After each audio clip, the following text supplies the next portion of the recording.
तुम्हारी राह में रुक कर मैंने अपना ही वक्त बर्बाद किया है। जी हाँ, नमस्कार दोस्तों, स्वागत है आपका आपके अपने प्लेटफॉर्म सरल एग्जाम में। मैं कुलदीप स्वागत करता हूँ। आज अगर ये पंक्तियाँ यूपी ट्रिपल एससी के लिए कही जाएं तो कहीं से भी गलत नहीं होगी। जी हाँ, यूपी ट्रिपल एससी एक ऐसा आयोग बन चुका है जिसकी ना तो समय पर कोई परीक्षा आयोजित होती है, ना समय पे कोई वैकेंसी आती है, ना कोई परिणाम आता है, और ज्वाइनिंग की तो बात ही क्या की जाए। यूपी ट्रिपल एस सी एक ऐसा आयोग की बन चुका है कि विद्यार्थी इंतजार करते करते थक जाते हैं लेकिन ज्वाइनिंग का नंबर नहीं आता है। आज हम बात करने वाले यूपी ट्रिपल एस सी की। जी हाँ, यूपी ट्रिपल एस सी में भविष्य में कौन से परिणाम आएंगे, कौन सी वैकेंसी आएंगी, कौन से रिजल्ट्स आएंगे, उनकी बात करते हैं। अगर चैनल को सब्सक्राइब नहीं किया और कर रहे हैं कंपटीशन की तैयारी तो चैनल को सब्सक्राइब कर ले ताकि सभी अपडेट और नोटिफिकेशन आपको टाइम टू टाइम मिलते रहें। आज हम लोग बात करने वाले यूपी ट्रिपल एस सी में जे 2018 के फाइनल रिजल्ट को लेकर, एएसओ के फाइनल रिजल्ट को लेकर, वीपीओ के एग्जाम को लेकर। जी हाँ, इसका एग्जाम कब होगा इसकी बात करेंगे, क्लियर बिल्कुल सही जानकारी देंगे। और जूनियर असिस्टेंट 1262 की जो टाइपिंग होनी है इसको लेकर क्या अपडेट है इसकी भी जानकारी आपको देंगे। उसके बाद बात करते हैं जूनियर असिस्टेंट 5512। जी हाँ, 5512 की जो आपका एग्जाम्स करवाने हैं यूपी ट्रिपल एस सी को, इसको लेकर के अपडेट है इसकी जानकारी देंगे। उसके बाद बात करेंगे यूपी ट्रिपल एस सी में वीडियो 2018। जी हाँ, जिसकी डीवी शेड्यूल आ चुका 29 तारीख से जिसकी डीवी है उसको लेकर, सेकंड लिस्ट को लेकर के अपडेट है उसकी जानकारी आपको बिल्कुल सटीक खबर देंगे एनालिसिस और सर्वे के आधार पर। बात करेंगे लोअर पीसीएस की वैकेंसी की। जी हाँ, लोअर पीसीएस में वैकेंसीज कितनी आनी, कब आएंगी, इसकी भी जानकारी देंगे। उसके बाद बात करेंगे वन दरोगा और वन रक्षक की डीवी शेड्यूल को लेकर, आखिर इसका जो मेडिकल पर रिजल्ट है वो कब आएगा और डीवी कब होगी। उसके बाद बात करेंगे लेखपाल को लेकर। जी हाँ, लेखपाल का जो कोर्ट केस चल रहा है उसकी कोर्ट केस फाइनल कब होगा और इसकी ज्वाइनिंग कब होगी। और उसके बाद लास्ट में बात करेंगे मुख्य सेविका की। जी हाँ, इसका भी सेम कोर्ट केस चल रहा है। बात करते हैं, देर न करते हो, आज के यूपी ट्रिपल एस सी के इस स्पेशल सेशन में। सबसे पहले बात करते हैं आज हम जेईई 2018 की। अगर जेईई 2018 की बात करते हैं तो इसका जो रिजल्ट का कार्य है, फाइनल रिजल्ट जो आना है, आप समझ सकते हैं इतनी पुरानी भर्ती है तो इसका रिजल्ट बनकर लगभग लगभग आयोग में तैयार हो चुका है और इसका रिजल्ट चुनाव के तत्पश्चात जारी कर दिया जाएगा और चुनाव के पश्चात इसकी नियुक्ति दे दी जाएगी। तो जेईई 2018 वालों की एक प्रकार से देखा जाए तो अच्छी खबर। हाँ, थोड़ी सी ये बात है कि देर से आ रहा है लेकिन यह है कि चुनाव के बाद आपका परिणाम जारी कर दिया जाएगा और इसकी नियुक्ति भी आपको जल्द दे दी जाएगी। ठीक, उसके बाद बात करते हैं अगर एएसओ की, तो एएसओ का भी सेम पोजीशन है। इसका भी पूरा पूरा कंप्लीट हो चुका, आप सभी लोग जानते हैं डीवी कंप्लीट हो चुकी है। इस पे भी रिजल्ट पे कार्य चल रहा है। रिजल्ट, फाइनल रिजल्ट लगभग लगभग बन के तैयार हो चुका है इन दोनों का भी, और इसके परिणाम इन दोनों यानी जे 18 और एएसओ दोनों का रिजल्ट फाइनल जो होगा वो आपका चुनाव के तत्पश्चात जारी कर दिया जाएगा। उसके बाद बात करते हैं अगर एग्जाम्स को लेकर, तो वीपीओ एग्जाम्स और जूनियर असिस्टेंट 5512 ये दो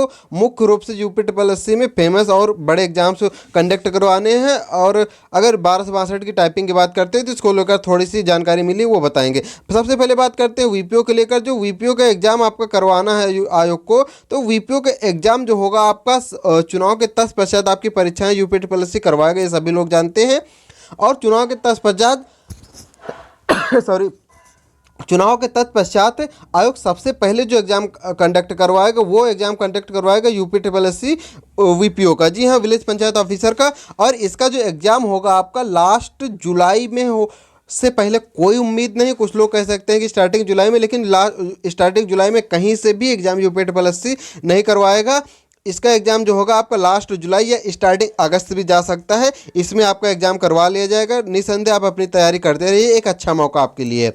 बात करते हैं जूनियर असिस्टेंट 1262 टाइपिंग को लेकर, तो इसको लेकर भी समय समय पे भ्रामक जानकारियाँ फैलती रहीं। कुछ लोग कहें कि फरवरी होगा, मई मार्च होगा, अप्रैल होगा, मई होगा, अभी भी सस्पेंस कंटिन्यू बने हुए हैं। अब लोग कह रहे हैं कि 10 जून के आसपास होगा। तो मैं आपको क्लियर एंड कट जानकारी आपको बता दूं, यूपी ट्रिपल एस सी से मेरा जो अनुभव रहा है अभी तक, मैंने 19 वाली भी टाइपिंग दी है और 19 वाला एग्जाम यानी टाइपिंग दी है तो एग्जाम क्वालिफाई किया। 1262 मेरा भी लगा हुआ है, लेकिन मेरा वीडियो भी लगा हुआ है। तो आपको मैं क्लियर कट जानकारी दे रहा हूँ कि जो 1262 की टाइपिंग होगी वो चुनाव के पश्चात होगी और 15 जून के पहले इसकी एक पैसे की कोई गुंजाइश नहीं है, चूँकि इसकी जो टाइपिंग होनी वो ITI अलीगंज में आपकी टाइपिंग होनी, चूँकि वो चुनाव के लिए नोडल सेंटर बनाया जाता है, वहाँ पे EVM स्टोर की जाती है, इसलिए वहाँ पे कोई सवाल ही नहीं कि अभी चुनाव के दौरान आपकी परीक्षा आयोजित करवा ली जाए। तो जैसे चुनाव कंप्लीट होंगे 15 जून के बाद वहाँ पर आपकी टाइपिंग करवाई जी, और ये टाइपिंग लगभग 45 दिन के आसपास आपकी चलने वाली है 1262 की।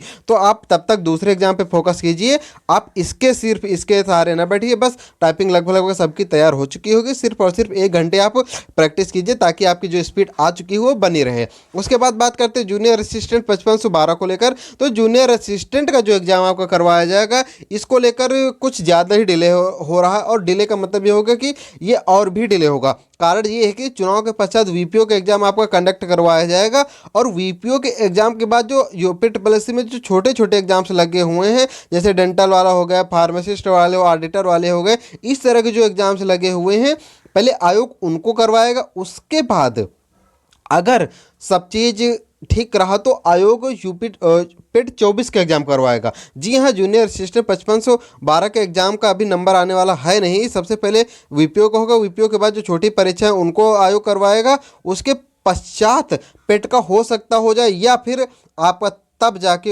इसका जूनियर असिस्टेंट 5512 का नंबर आएगा। इस प्रकार से आप समझ सकते हैं कि आपका सितंबर के पहले, यानी कि सितंबर के पहले 5512 का एग्जाम कोई संभावना ही नहीं कि सितंबर के पहले इसकी आयोजित करवा ली जाए परीक्षा। जी हाँ, आप इस निसंदेह इसकी तैयारी करते रहिए। अगर कोई अन्य एग्जाम्स लगा उस पर फोकस कीजिए, केवल UPSC के सहारे ना बैठिए, क्योंकि UPSC इतनी भर्तियाँ डिले करता है कि कोई सीमा नहीं है। 5512 का एग्जाम आपको सितंबर के पहले कोई चांस नहीं होने की निसंदेह रहे, इसके पहले कोई चांस नहीं है कि आपकी परीक्षा आयोजित करवाई जाएगी। बात करते हैं वीडियो की सेकंड लिस्ट को लेकर। तो वीडियो की सेकंड लिस्ट को लेकर जो लोग आपको जानकारी दे रहे हैं उनको मैं आपको बता दूं कि वीडियो की सेकंड लिस्ट को लेकर ऐसे कोई सेकंड लिस्ट नहीं आती, क्योंकि जो आपका DV शेड्यूल आ चुका है 29 अप्रैल से 17 मई के बीच आपकी जो DV होनी है, DV आपकी कंप्लीट करवा ली जाएगी। DV कंप्लीट करवाने के पश्चात आपका डाटा फीड होगा। जब डाटा फीड होगा तो जब अगर ये लगता है कि हाँ कहीं पर रिक्तियाँ रह रही तब DV, उसके बाद सेकंड लिस्ट के लिए DV शेड्यूल आता है, सेकंड लिस्ट आती है। और जो वीडियो है इसी पॉपुलर पोस्ट हो चुकी है, तो यहाँ पे DV स्किप ना के बराबर, चूँकि लेखपाल की भर्ती भी पेंडिंग पड़ी हुई है, और भी तो इस हिसाब से DV स्किप इसमें ना के बराबर होगा। तो सेकंड लिस्ट आने के बहुत कम चांस है। हाँ, कुछ स्पेशल कैटेगरी जैसे PH होगा, एक्स सर्विसमैन होगा, उसके बाद फीमेल्स में ना के बराबर संभावना, अगर जनरल में थोड़ा ज़्यादा फाइट करती तो हो सकता आ जाए, और बहुत ज़्यादा संभावना है नहीं कि इसमें सेकंड लिस्ट आएगी। ठीक है, 1% हम कह सकते हैं कि सेकंड लिस्ट आ सकती, बाकी सेकंड लिस्ट आने के चांस नहीं है। बात करते हैं लोअर PCS की वैकेंसी को लेकर।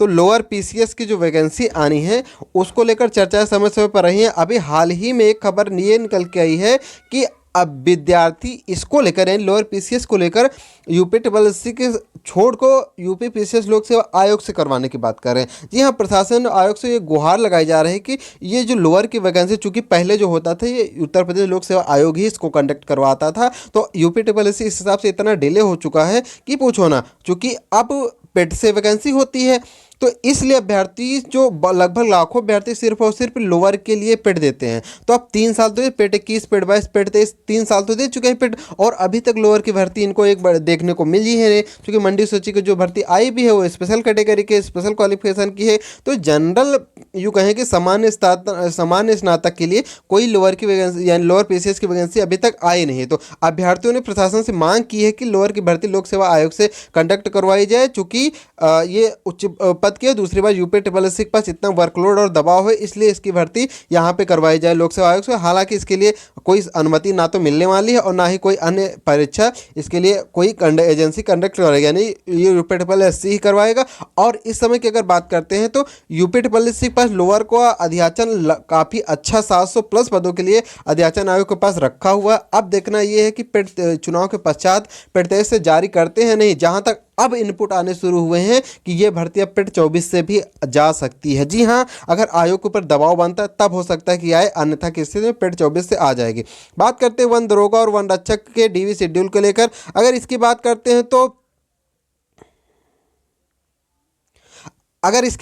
हैं तो जो आपका वन दरोगा और वन रक्षक की बात करते हैं तो वन दरोगा और इसमें बात करते हैं, इन दोनों में से एक ही डीवी फिक्स है कि वीडियो की डीवी जैसे ही कंप्लीट होगी 17 मई से मई में ही इसकी डीवी इसके बाद कंडक्ट करवा दी जाएगी। ठीक, यानी कि मई में ही आपका मान चलो कि प्रथम सप्ताह के एंड तक या कहें कि प्रथम सप्ताह के बीच में आपको डेवी शेड्यूल और प्लस इसका जो मेडिकल रिजल्ट आना है ये आपका देखने को मिल सकता है। ठीक है, तो वन दरोगा और वन रक्षक इन दोनों में से कोई एक लगवाएगा आयोग इसकी डीवी।